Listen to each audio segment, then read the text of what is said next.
Come, Holy Spirit, come. সকলকে জয় যিশু। আজ 10ই আগস্ট। আজ খ্রিস্টমণ্ডলী খ্রিস্ট শহীদ অনুযাজক লরেন্স এর স্মরণ দিবস পালন করছে। তৃতীয় শতাব্দীর মানুষ লরেন্স ছিলেন পোপ দ্বিতীয় সিক্সটাসের অনুযাজক। তার বিশেষ কাজ ছিল রোমীয় ভক্ত মণ্ডলীর বিষয় সম্পত্তির দেখাশোনা করা।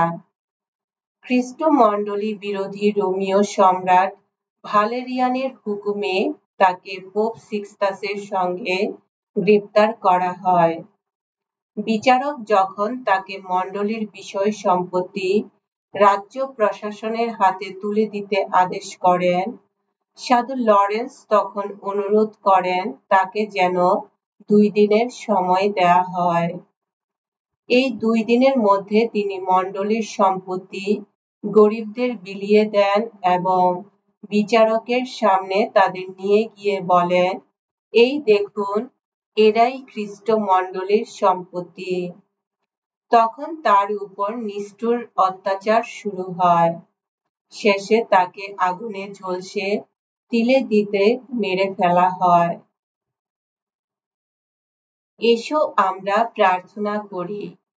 হে প্রেমময় পরমেশ্বর, তোমার প্রেমের অগ্নিতে উদ্দীপিত হয়ে খ্রিস্ট শহীদ লরেন্স বিশ্বস্তভাবে মণ্ডলীর সেবা করেছিলেন, এমনকি তার জন্যে প্রাণ বিসর্জনও দিয়েছিলেন। অনুনয় করি তোমায়, তিনি যা ভালোবাসতেন আমরা যেন তা ভালোবাসতে পারি, যা শেখাতেন আমরা যেন কথায় কাজে তা সফল করে তুলতে পারি। তোমার পুত্র আমাদের প্রভু যীশু খ্রিস্টের নামে এই প্রার্থনা করি। পবিত্র আত্মার সংযোগে তোমার সঙ্গে জীবনময় ও সর্বনিয়ন্তা ঈশ্বররূপে তিনি যুগে যুগে বিরাজমান। আমেন।